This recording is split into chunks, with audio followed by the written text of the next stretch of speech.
અરવલ્લી જિલ્લાના મોડાસા તાલુકાના ટીટોઈ ગામમાં 15મી ઓગસ્ટની આન બાન શાને અનોખી રીતે ઉજવણી કરવામાં આવી।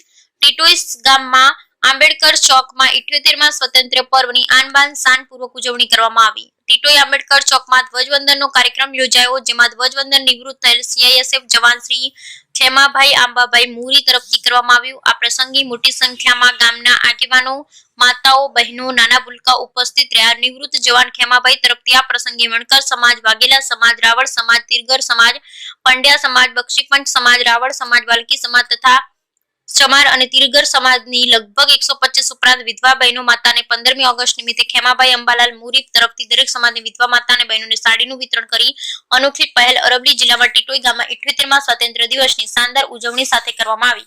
આ તમામ આયોજન આંબેડકર યુવા ઉત્સવ સમિતિ ટીટોઈ દ્વારા કરવામાં આવ્યું। Bureau report Kadar ડમરી Modasa. ગામના વડીલો, માતાઓ, બહેનો તથા ભાઈઓ તથા બાળકો આ 78મા મહોત્સવના અમૃત દેશપૂર્વ મહોત્સવ મનાવી રહ્યો છે। તે બદલ આજે ગામવાસીઓને તિરંગાનું સન્માન આપીને ભરવાનું નક્કી કર્યું। તે બદલ હું ગામનો ઋણી છું। ધન્યવાદ। વંદે વંદે વંદે ભારત માતા કી, ભારત માતા કી। ખેમાભાઈ આંબાભાઈ મોરી સાહેબ જે આ દેશ માટે પોતાની આખું